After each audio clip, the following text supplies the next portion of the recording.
يحلون على ورقتاني أسمعهم اسألها ياسمين.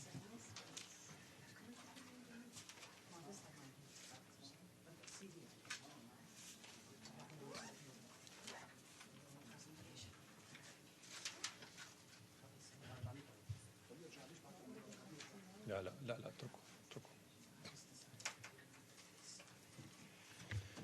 Ladies and gentlemen, good morning.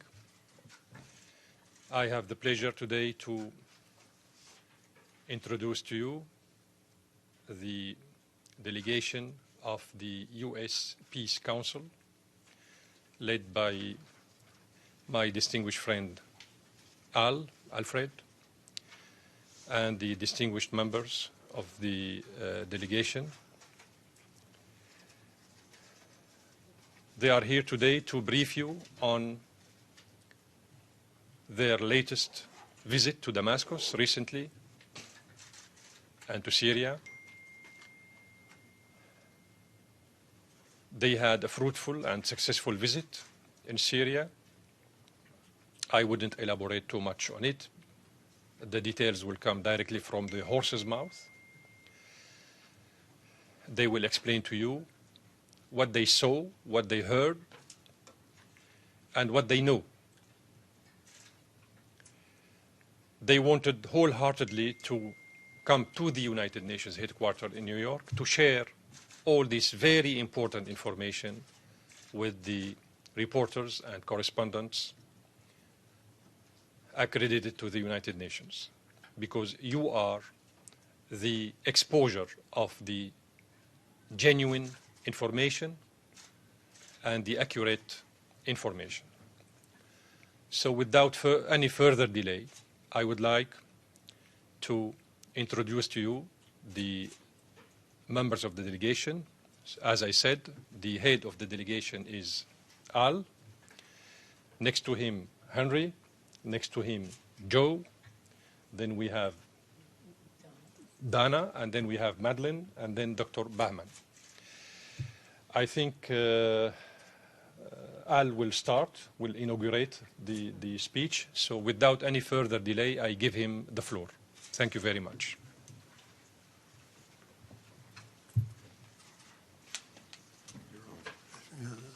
It's on. Thank you, Ambassador. Thank you very, very much. And thank you all for coming to hear our presentation. I'm Alfred Martyr, and I'm president of the U.S. Peace Council. It was quite evident to us over the several years that what we were hearing and reading from the press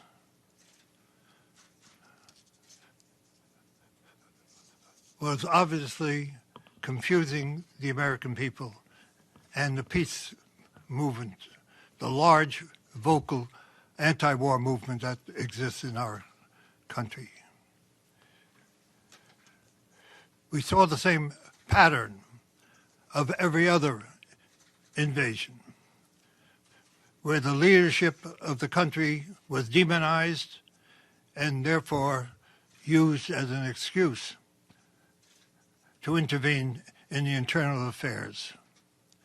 Our organization, the U.S. Peace Council, is a firm advocate of the United Nations Charter, with deep respect for the sovereignty of all countries,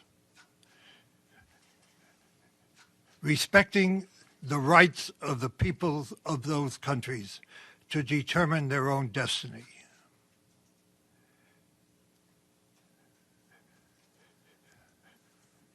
It was our consideration that we had to reach out to the U.S. peace movement and ask that they participate in a delegation to Syria to see for themselves what existed, to speak to both officials and non-officials, civil society, to try to determine for themselves, independently, the situation in Syria and the road to peace. That is our responsibility. Our responsibility is to reach out first to the U.S. peace movement and then to the American people.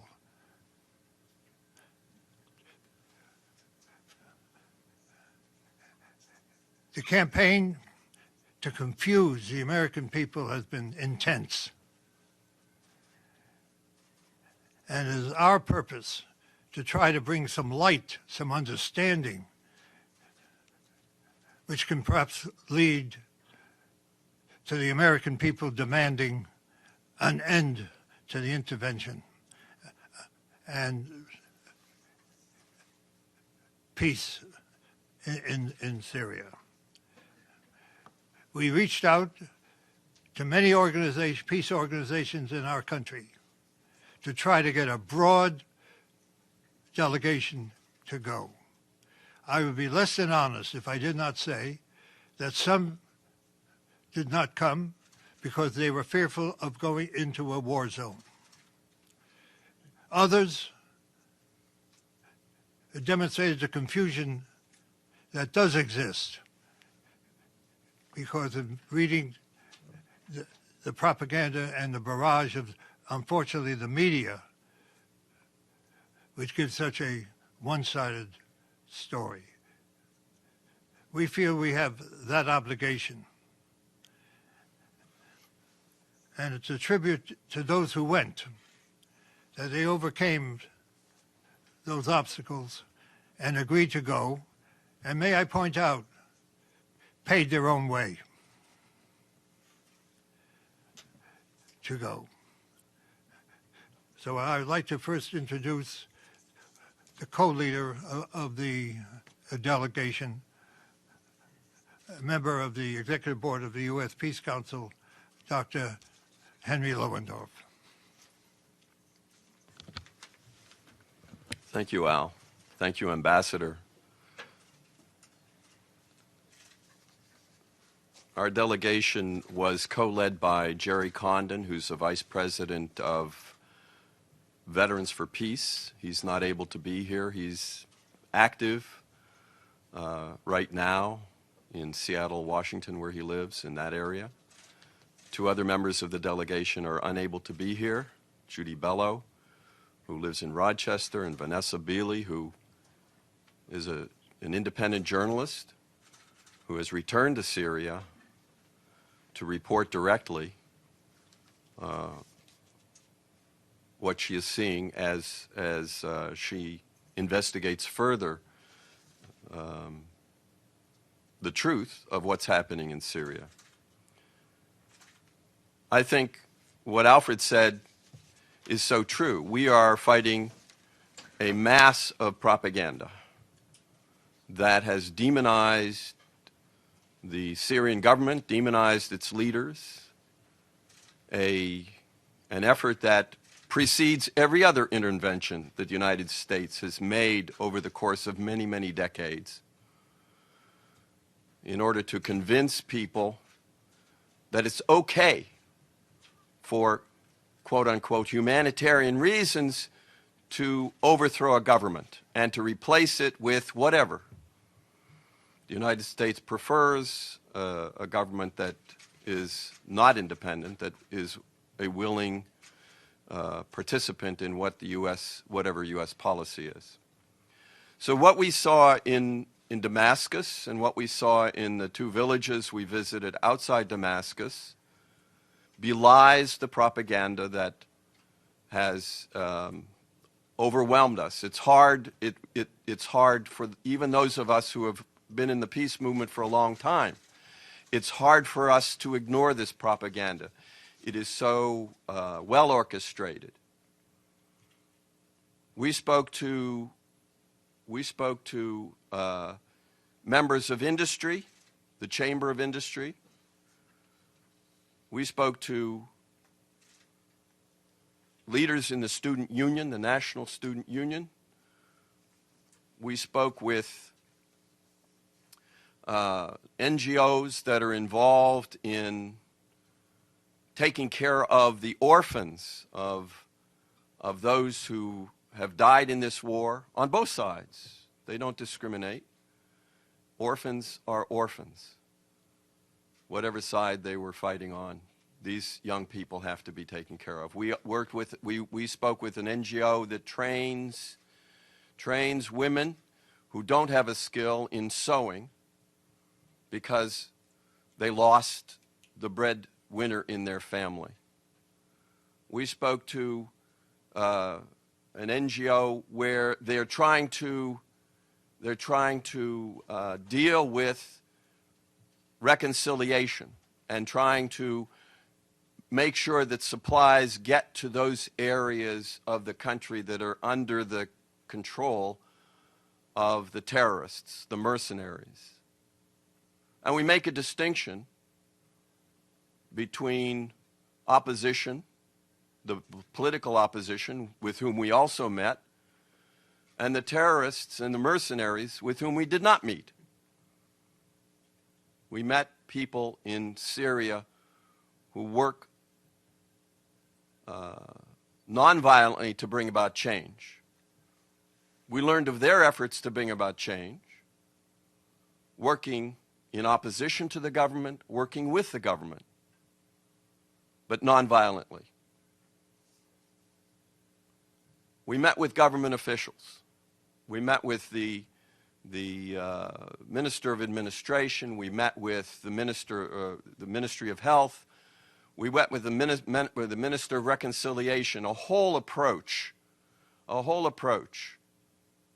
to bringing back those Syrians who have, for one reason or another, joined the mercenaries and the terrorists. And my fellow delegates will speak, I think, about some of the details of these. But I want to give you just an overview of whom we met with.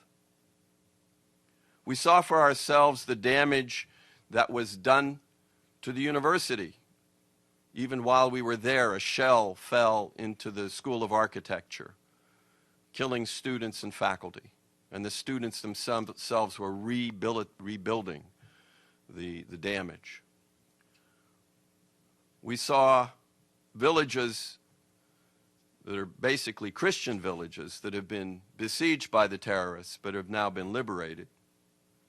And the damage done to a shrine in a village called Malula,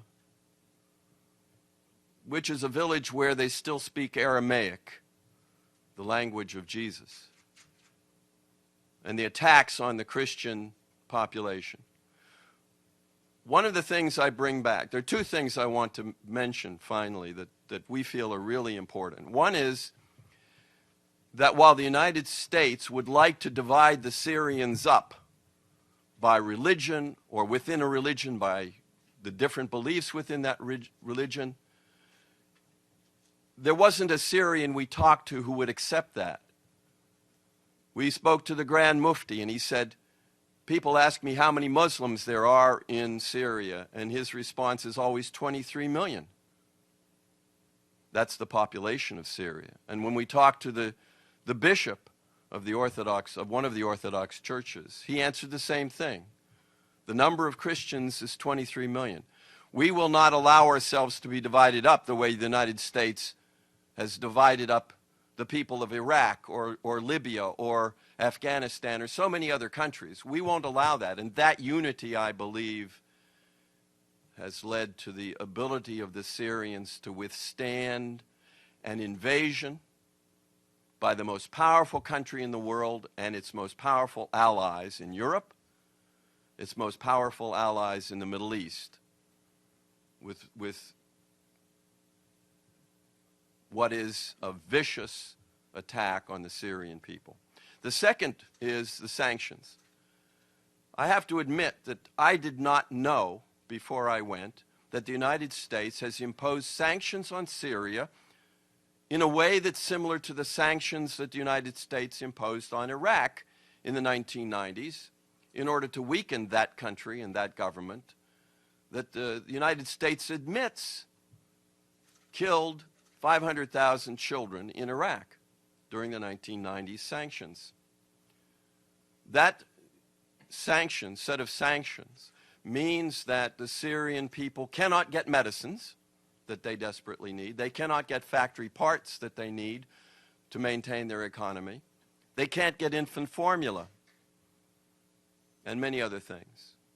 Their students cannot go abroad. Their lawyers are separated from the rest of the international legal system because of those sanctions. These sanctions are not reported in the U.S. media, to my knowledge, and we need to know about them. Another way to weaken, these sanctions are another way to weaken the Syrian government and the Syrian state. So that's my overview. I would like to ask my fellow delegates to add what they want to this. We have representation from different peace organizations and peace movements within the United States. We tried to make it as broad as Al Martyr said, as broad a delegation as we could. So maybe Madeline, you would like to. Sorry.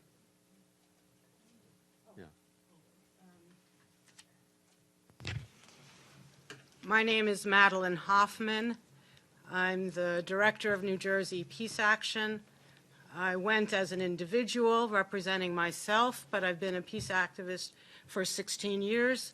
And I went because I felt that, I went to Syria because I felt that it was important to learn from the Syrian people themselves what was actually happening in Syria, because there has not been enough of or a focused enough response by the peace movement in the United States to what's been going on in Syria. And I can't add a whole lot to what Henry and Al have said, but I want to make this one particular point because I think it's very important and it gets to the core of everything that's going on. This is not a civil war in Syria. That's probably the first thing we heard, and we heard it over and over again. It is not President Assad against his own people. It is President Assad and the Syrian people all together in unity against outside forces, outside mercenary forces, terror organizations, the names change every day or every other day to try to protect their identity and maybe keep the connection between the country that funded it and that group kind of a little bit more nebulous. But there are groups, mercenary forces, supported by Qatar, Saudi Arabia, Turkey, the United States, and underneath it, Israel, the state of Israel. And these outside mercenary forces are the ones that are terrorizing the Syrian people and are attempting to divide the Syrian people. I remember when the U.S. invaded Iraq, our organization was against it well before the invasion ever began. But once the invasion was over and the United States was setting up a government, we talked to many Iraqis who said, we're not Sunni and Shia, we're not Sunni, Shia, and Kurds, but the United States is trying to divide us that way. And we got exactly the same message when we were in Syria. We are Syrians, as Henry said before, whether you're Christian, Muslim, or other, you're Syrian, and that's one of the things that's enabled the Assad government to withstand 5+ years of this kind of outside attack. When it was time for the U.S. to unseat Saddam Hussein, after years of sanctions and 2 wars, he fell like that. When it was time, the United States decided time for Gaddafi to go, he fell like that. But when it was time, the United States decided it was time for Assad to go, he did not fall. And why? Because he has the support of 23 million Syrian people, and it was more before all these refugees were created and refugees were sent around the world. The whole idea of regime change, the policy of regime change, if you will, it's illegal under international law. The United States has no right to do that.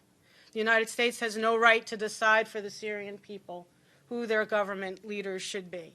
And so during my time there in Syria, I felt that over and over again. Who are we? Why are we presuming to know what's best for the Syrian people? And The other part of this that I think people in the United States need to know is that the Assad government provides free health care, free universal health care to everyone. It's a mission, it's part of the government's mission. Free education for everyone, from primary school all the way through, even to university and medical school. And we met with one person, when we met with this one particular person from the nonviolent opposition, we asked him, well, tell us, what are some of your grievances with the Assad government? And he said, well, you just heard that it costs about $50 a year for people going to medical school. We think that's too high. I mean, he was being somewhat facetious, of course, but these are the kinds of policies that our citizens here in the United States are calling for: tuition-free college, universal health care. So the Assad regime, the Assad government, is in the business of doing this and providing this to the people. And without a doubt, even the nonviolent opposition parties who had issue with issues of democracy or corruption prior to 2011, everyone has thrown themselves in behind the Assad government, because that's the best hope, the best bet for the Syrian people. And so lastly, I think I want to echo what Henry said, that to a person, people asked that the sanctions be lifted, because those sanctions, while we were there, somebody came and said a certain pharmaceutical company, which name I forget at the moment, was refusing to send childhood immunizations from the United States to Syria, causing great harm to Syrian people. That's not how this country or any country should act within the world community. So the sanctions, as we've learned many times, do not hurt the governments they're intended to hurt. They hurt the people, and so they need to be lifted.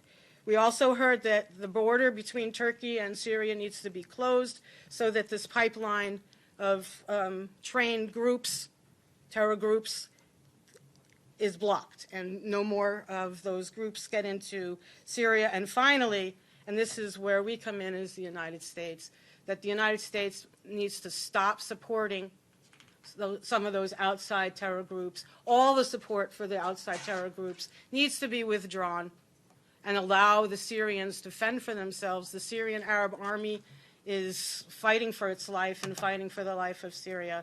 And we need, as a country, to acknowledge our role, what we are doing to cause harm and destruction to the Syrian people, and we need to stop it, and we need to stop it now. And that's why one of the reasons, one of the things I'll be saying over and over again since my return from Syria. So that's me. Thank you. Donna. Did Bauman want to speak first? Bauman, do you want to say something? No. Donna wanted to. Okay. My name is Donna Nassor. I have been a human rights and peace activist for as long as I can remember. I'm not going to tell you how many years, because then you'll know how old I am. I was honored to be asked to be part of this delegation. And I am grateful that I had the opportunity to go and see for myself, to sit face to face with the Syrian people, to share this time with this delegation so that we can all work together, coming back in cooperation to try to bring the message and the truth back to the United States. As an American citizen, it is shameful for me to admit what my government is doing in the sovereign country of Syria. We have no right to impose these illegal sanctions. In fact, these sanctions, allegedly, the government says are against the government of Syria. But in fact, it's against the people, civil society, people who are attempting to maintain the infrastructure, the health care, the safety of all Syrian people. One of the things that stood out to me is not only the lack of medication and the fact that Syrian children are dying because they can't get chemotherapy meds into the country because of the illegal sanctions that the U.S. and the West has imposed. Also, they're not allowing parts and material to get to businesses who are trying to maintain. And they're trying to maintain for more than one reason, and not just to continue to make money, but to employ people. Because when people have no way to earn a living, they become desperate.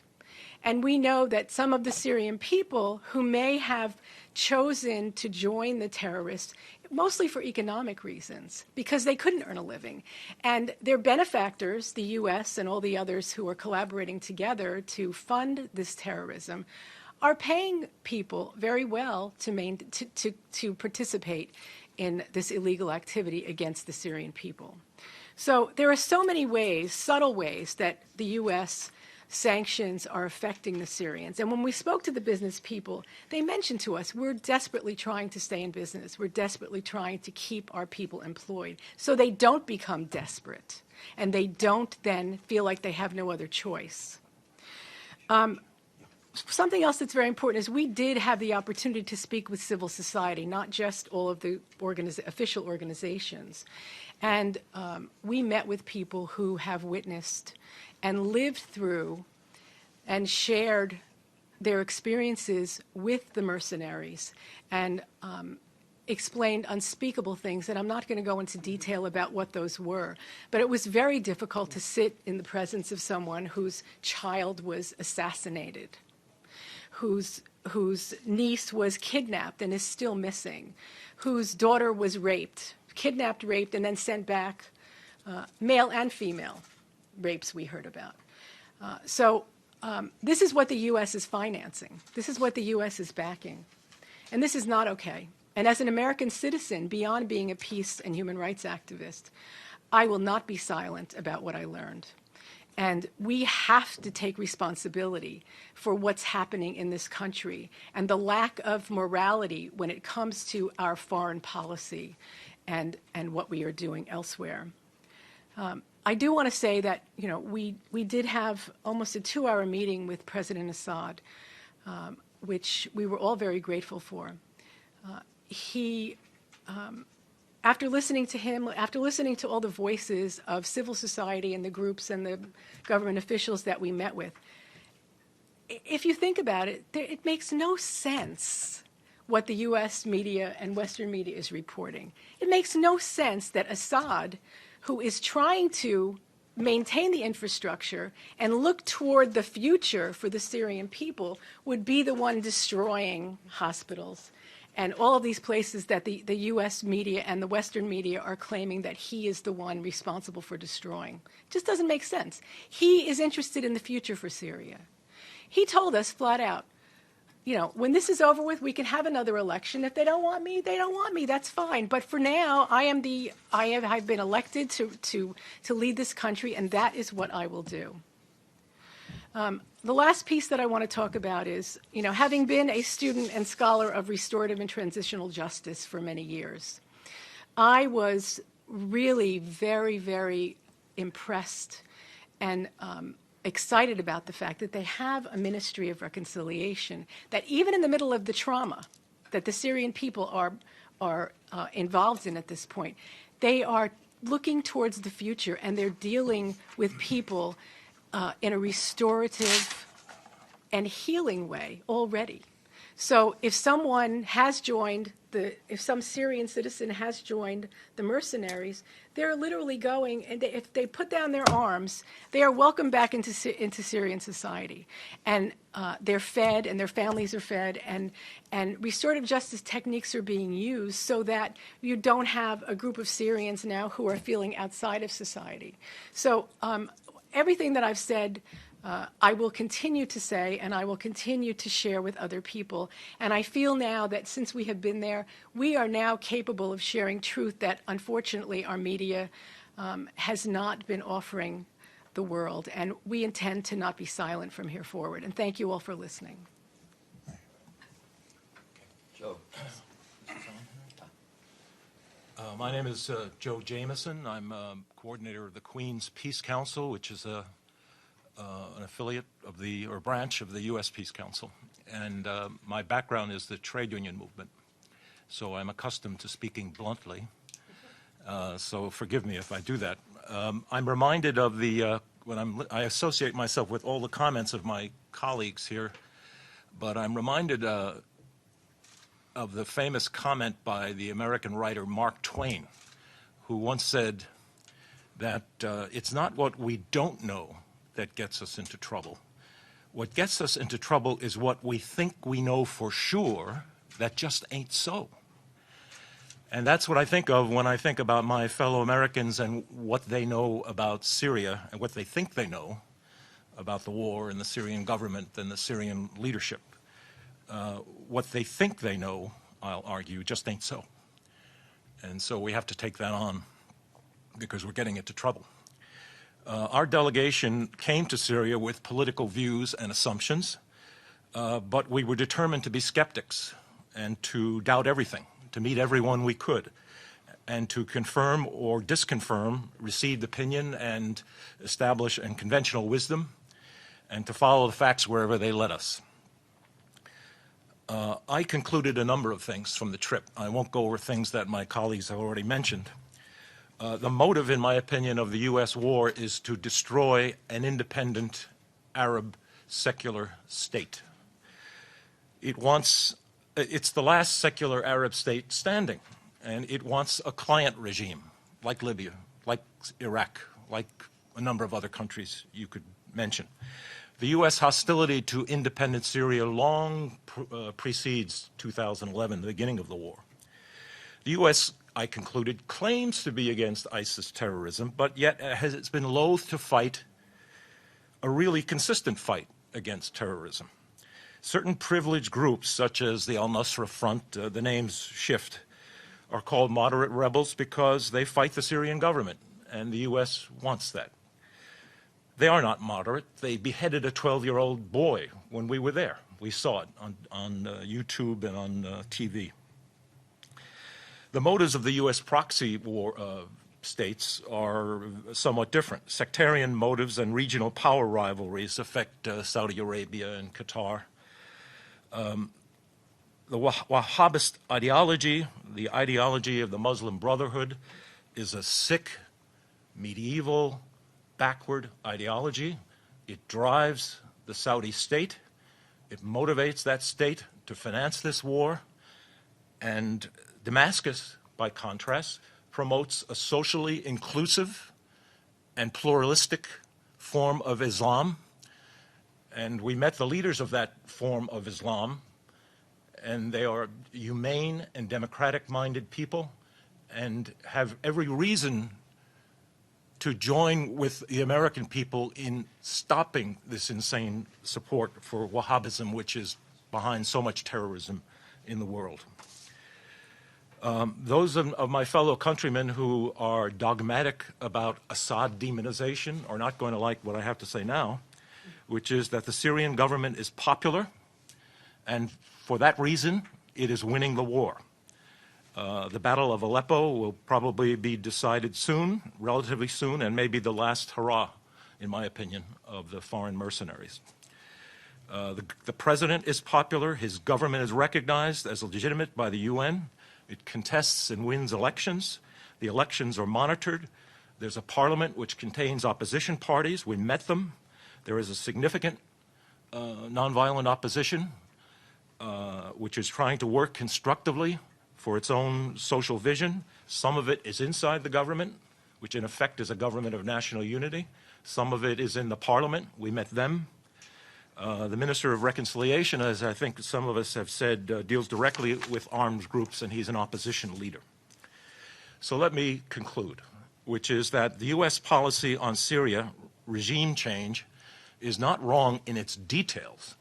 It is wrong in its fundamentals. It is wrong root and branch. It violates the UN Charter. It violates international law. The U.S. is bombing parts of Syria without the consent of a legitimate government. That violates international law. The sanctions violate international law. I won't dwell on it because Marilyn and Donna have already discussed that. I think out of our trip flow certain tasks. I think it is the task of the U.S. anti-war movement to unite around a different vision than what it has united around thus far. Thus far, it has united around a feeble vision that is partly false, that partly accepts the dominant State Department corporate media narrative. We must directly and forthrightly challenge U.S. policy if we are to shift U.S. public opinion. Some organizations, alas, buy into the dominant mainstream media narrative. They have not covered themselves in glory by so doing. This is a dangerous moment. Without mentioning names, one of apparently the leading candidate for president is surrounded by military advisors who are talking about no-fly zones, which means air war against the Syrian Air Force and the Russians, or boots on the ground, which means U.S. invasion. If we're not frightened by that talk, we should be frightened by that talk. This is a dangerous moment. We have to change the basic U.S. policy. We need to have a different kind of anti-war movement, and we must begin to shift U.S. public opinion. Thank you.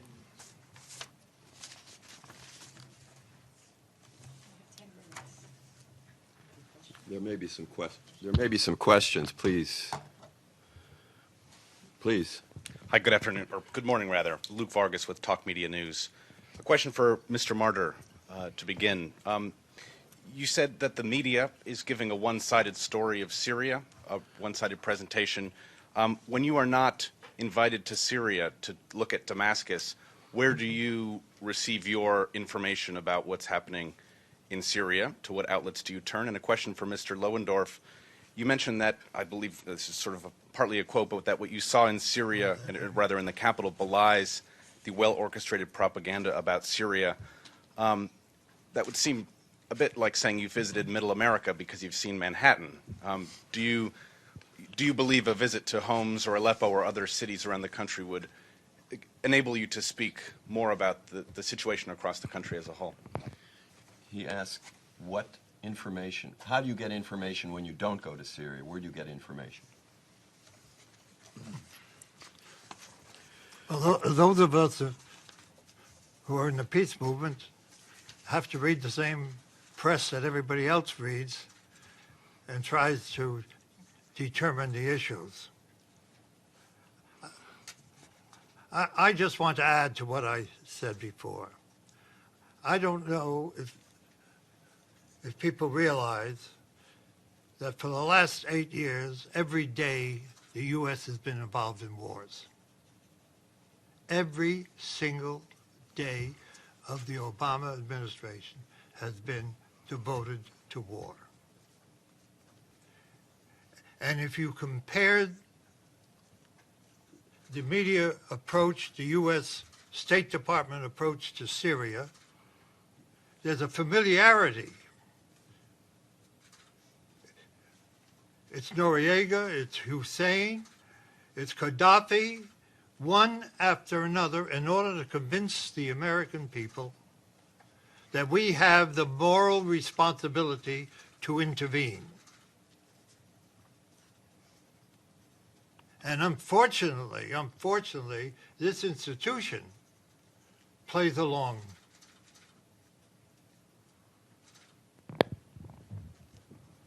With it. This is not accidental. This has confused some of my dearest allies and friends who have said, just like they said about the others, how can you trust them? Without looking at the major issue, what right do we have to intervene in this sovereign responsibility of a people? We're hoping to go back to our friends and allies in the U.S. peace movement and say, we don't have to agree on Assad. We don't have to agree on the government. What we have to agree on is that the sovereign right of a people to determine their own destiny. Period. That the media has played a nefarious role It's confused people who have spent their entire lives fighting against war in the struggle for peace. Wait a minute. I have to answer his second part, if that's okay. Well, we've waited through 50 minutes of your commentary, and that leaves us 10 minutes to ask questions. So if you really want the media to understand what's going on, you need to hear from the media. But he asked a second question, so I'm answering his question, if you don't Okay, mind. but there are other I'll media be people. brief. Okay, Yes, good. and then we'll take you. So you asked. Okay, so we saw 5 days, 6 days of Syria. How do we know the truth?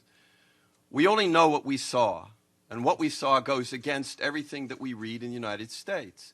What we do right now, here today, is urge you to stop listening to the people that the U.S. government brings out from the Muslim Brotherhood and from ISIS and all the other terrorist organizations. Stop listening to them and go to Syria. The president of Syria said, bring delegations. See for yourself. That's the answer. What we saw is what we're reporting. If you don't have to trust us, but at least accept that there's another picture. Now take your question, please. Yeah, who finances your group? Does the Syrian government give you money to fly to Damascus and travel around Syria? And given that you talked to Bashar al-Assad for 2 hours, did you bring up the issue of barrel bombing by the Syrian government and its allies? And did you discuss the cessation of hostilities that are supposed to be happening? It's just some of my questions. Thanks. Right. Everyone on the delegation paid his or her own way to Syria. It's $1,200 to $1,500 round trip.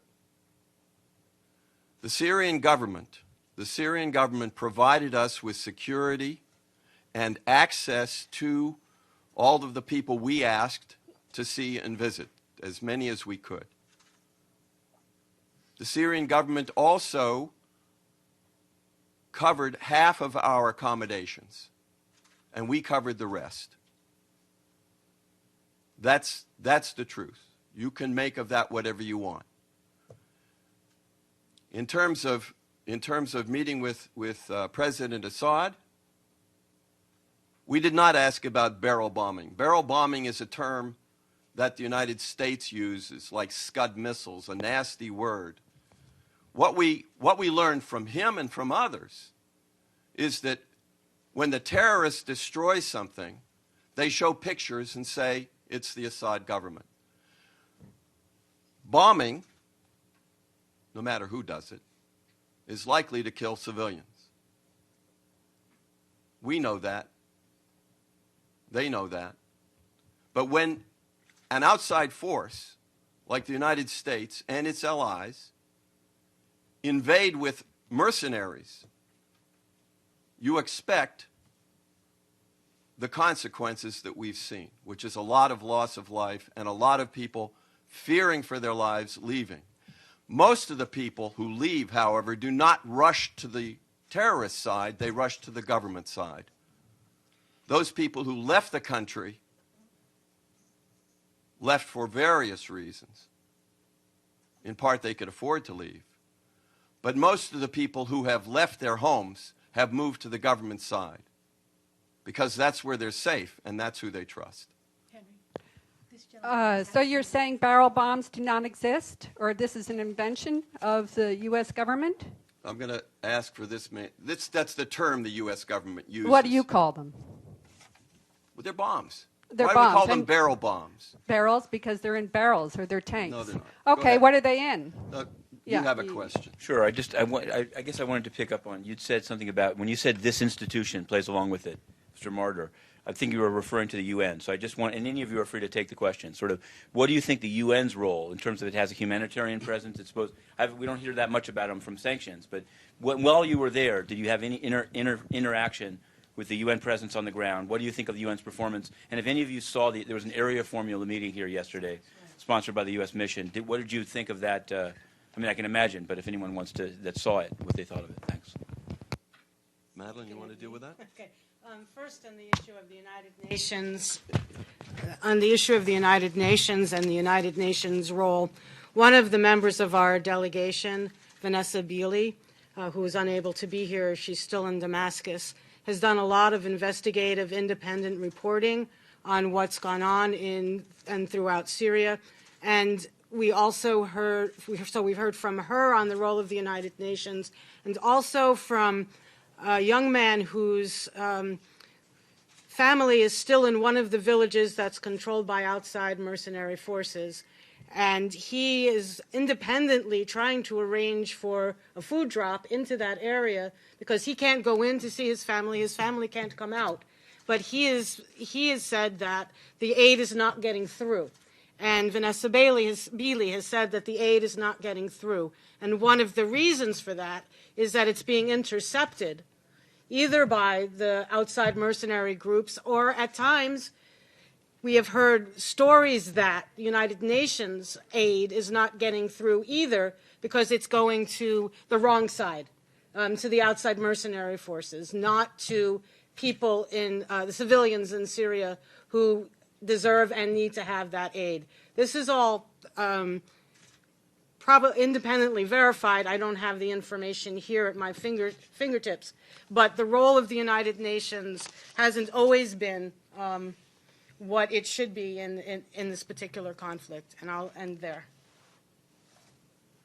Did you want to add to that? Okay. The only thing I did want to say quickly is that I recommend there are two independent journalists on the ground in Damascus, Vanessa Beeley, Beeley, and Ava Bartlett. Ava's Canadian, Vanessa is from the UK. And they're still there right now, and they're writing, they're visiting locales, and they're reporting on the ground, talking to people, collecting the voices of Syrians. And I recommend that you find them. They're both on Facebook, and then you can look up the articles that they've written because they've been published. Thank you.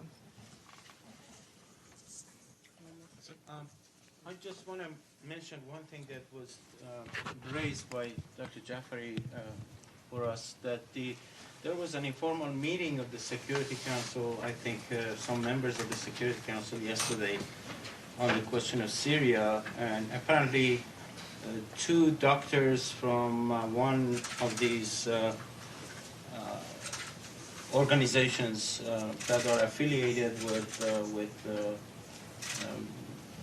Muslim Brotherhood were brought into the meeting to testify again about the so-called crimes that the Syrian government is committing on the ground. I was wondering if anybody could pursue this issue and find out what the story is, because it seems to me that once again, the propaganda and even military efforts are being intensified after the Syrian government almost closed down the connections to Aleppo. So we should probably expect more intensified fighting again on the side of the West to recapture the grounds lost. Did you want to speak? I just want to say something about there's a translation of an interview with a Dr. Antari, who lives in Aleppo. He lives in the government-controlled part of Aleppo. Most of us weren't aware that the government actually has most controls and protects most of Aleppo, and the terrorists have a smaller portion. And we hear only about and from the terrorist-controlled side. But Dr. Antari, you can find the interview if you search for Vanessa Beeley and the interview. But you had a question, please. We can't. All right.